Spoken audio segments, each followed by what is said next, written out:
أعوذ بالله السميع العليم من الشيطان اللعين الرجيم بسم الله الرحمن الرحيم الحمد لله الملك الحق المبين رب العالمين والصلاة والسلام والتحية والإكرام على حبيب إله العالمين سيد الأنبياء والمرسلين وأهل بيته الطيبين الطاهرين المعصومين المنتجبين المظلومين أما بعد અમારા ખોજા TV radio અને એરવેસના માન્ય શ્રોતાજનો, આપણે અત્યારે મસાઇલના કાર્યક્રમમાં આવ્યા છીએ.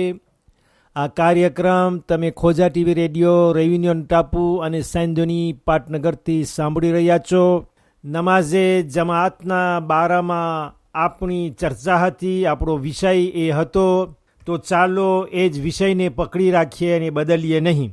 1423 નંબરના મસાયલ સુધી આપણે આવી ગયા છીએ. 1408થી રવાના થયા હતા, તો 1408 à 1423. હવે આપણે આવીએ છીએ મસઅલો 1424, 1424 નંબરમાં. અને એ મસઅલો તમારી સામે વાંચું એ પહેલાં તમને કહું છું કે જે તમે મને સાંભળી રહ્યા છો કે આ કાર્યક્રમમાં ભલે પધાર્યા, બિenvenue અને અસ્સલામુ અલૈકુમ વરહમતુલ્લાહી વબરકાતુહુ. આગા ફરમાવે છે કે ઇમામના ઊભા રહેવાની જગ્યા મામૂમની જગ્યાથી ઊંચી ન હોવી જોઈએ. એટલે ઇમામ પેશ નમાઝ જે નમાઝ પઢી રહ્યા છે અને પઢાવી રહ્યા છે, યાની એની સાથે આપણે નમાઝ પઢી રહ્યા છે, તો ઇમામના ઊભા રહેવાની એટલે પેશ નમાઝ જ્યાં ઊભા હોય, જ્યાં નમાઝ પઢી રહ્યા હોય, તેની ઊભા રહેવાની જગ્યા મામૂમની જગ્યાથી ઊંચી ન હોવી જોઈએ.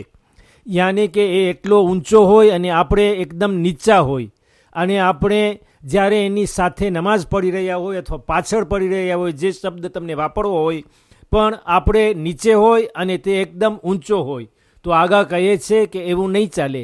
એવી નમાઝે જમાત નહીં થઈ શકે. ઇમામના પેશ નમાઝના ઊભા રહેવાની જગ્યા મામૂમની એટલે મુક્તદી જે પાછળ ઊભા છે તેની જગ્યાથી ઊંચી ન હોવી જોઈએ. પણ આગા વધુમાં આગળ ફરમાવે છે કે પણ અગર એ ઊંચાણ નહીવત હોય, એટલે એને એટલી બધી ઊંચી ન હોય કે એમ કહી શકાય કે તે ઊંચા છે ને આપણે એકદમ નીચા છીએ. જગ્યાની વાત કરીએ છીએ, માણસની વાત નથી થતી. તો આગા પેશ નમાઝ ઇમામ જે તમે શબ્દ વાપરો એ ઊંચા છે, ઊંચી જગ્યામાં છે, અને મામૂમ મુક્તદી જે પાછળ એની સાથે નમાઝ પઢી રહ્યા છે એ એકદમ નીચી જગ્યામાં છે. પેશ નમાઝ ઇમામ જે જગ્યામાં ઊભા છે એ થોડી ઊંચી છે. નહીવત એટલે જરા તરા, ઇન્સિગ્નિફિયન્ટ, એની આસપાસ એટલી નથી. અગર બીજા મુસ્તાહિદના તમે મસાઇલ જોશો અથવા સાંભળશો તો બનવા જોગ છે એ તમને એમ કહેશે કે એક વેંત ઊંચા હોય, એક વેંત, તો વાંધો નથી. એક વેંત એટલે un enfant. અથવા તો બીજા મુસ્તાહિદ તમને એમ કહેશે અથવા આલિમો એમ સમજાવશે કે 4 આંગળી ઊંચા હોય તો વાંધો નથી. એટલે ઇમામ અને મામૂમ વચ્ચેનું આસપાસ 4 આંગળીનું હોવું જોઈએ. તો એવા મસાઇલ તમને મળી શકે છે, પણ આગા સિસ્તાની કોઈ મેઝ્યુર આપ્યા નથી. ન enfant એક વેંત આપ્યા છે, ને 4 આંગળીનો આસપાસ આપ્યો છે. બસ એમ કહ્યું છે કે નહીવત એટલે જરા તરા, ઇન્સિગ્નિફિયન્ટ, જે એમ ન કહી શકાય કે ઊંચી જગ્યામાં છે, તો કાફી છે. આ આગળનો મસઅલો છે. હમણાં આપણે આગળનો મસઅલો જોયો કે ઇમામ ઊંચી જગ્યામાં ન હોવા જોઈએ. અગર એટલી ઊંચી જગ્યા હોય કે નહીવત જરા તરા ઇન્સિગ્નિફિયન્ટ હોય તો કોઈ વાંધો નથી. પણ હવે એમ હોય કે મામૂમ ઊંચી જગ્યામાં છે ને ઇમામ નીચી જગ્યામાં છે, તો કેમ થાય? અત્યારે હવે સવાલ એ પેદા થાય છે કે ઇમામ પોતે નીચી જગ્યામાં છે અને મામૂમ જે પાછળ અથવા એની સાથે પડી રહ્યા છે એ ઊંચી જગ્યામાં છે, તો કેમ થાય? તો મસઅલો 1425, 1425 નંબરનો એના પછીનો મસઅલો છે, એની અંદર આગા ફરમાવે છે. એટલે આ બે મસઅલા તમને એક જ વખતમાં હું કહી આપું છું, એટલે વાત ખુલાસાવાળી થઈ જાય. અગર મામૂમની જગ્યા આગા ફરમાવે છે, આયતુલ્લાહિલ ઓઝમા સૈયદ અલી અલ હુસૈની સિસ્તાની સાહેબનો મસલો છે.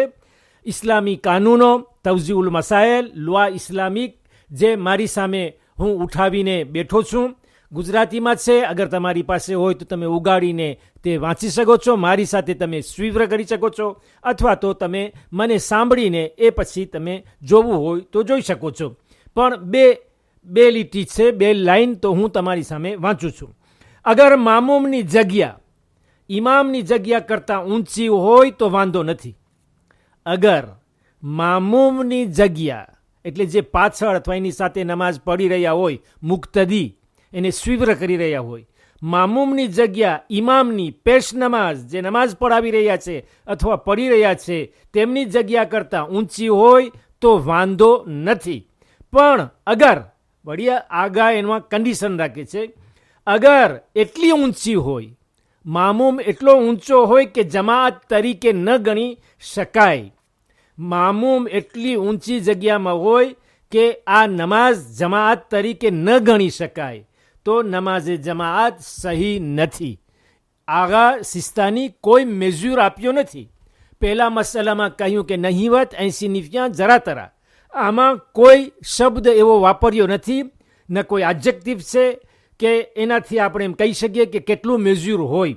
બસ આગા એમ કહીએ છે કે એટલી ઊંચી જગ્યા ન હોવી જોઈએ મામૂમની કે જોવાવાળો એમ કહે કે આ તો નમાઝે જમાત નથી, તો એ જમાતની નમાઝ ન કહી શકાય, તો નમાઝે જમાત સહી નથી.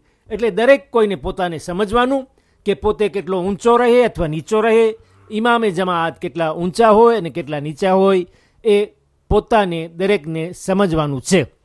આયતુલ્લાહિલ ઓઝમા સૈયદ અલી અલ હુસૈની સિસ્તાની સાહેબ મદ્દઝિલ્લહુલ આલી, એના માટે દુઆ કરીએ કે અલ્લાહ તેમને હંમેશા પોતાની હિફાજતમાં રાખે, એમનો સાયો આપણા માથા ઉપર બાકી રાખે, તેમને લાંબી ઉંમર અતા કરે, તેમના ઇલ્મ અને ઉંમરમાં વધારો કરે, અને દુનિયાભરમાં જ્યાં પણ મુસ્તહિદીન, ઓલમાએ દીન, અહેલે બેત અલૈહિસ્સલામના ઝાકીરો, દીનની ખિદમત કરવાવાળાઓ, મોસીને કોમ જે કામ કરી રહ્યા હોય દરેકને, અને ખાસ કરીને શિયાનો બચ્ચો જ્યાં પણ જીવી રહ્યો હોય, જંગલમાં હોય, ગામડામાં હોય, ગામ શહેરોમાં હોય, જે દેશમાં હોય, અલ્લાહ એને હંમેશા પોતાની હિફાજત અને રક્ષણમાં રાખે, એની જાન, માલ, ઔલાદ અને ઇજ્જતને. બસ આ વાત ઉપર તમને હું છોડું છું. اللهم صل على فاطمة وأبيها وبعلها وبنيها وسر المستودع فيها عدد ما أحاط به علمك. الله حافظ. وعليكم السلام ورحمة الله وبركاته.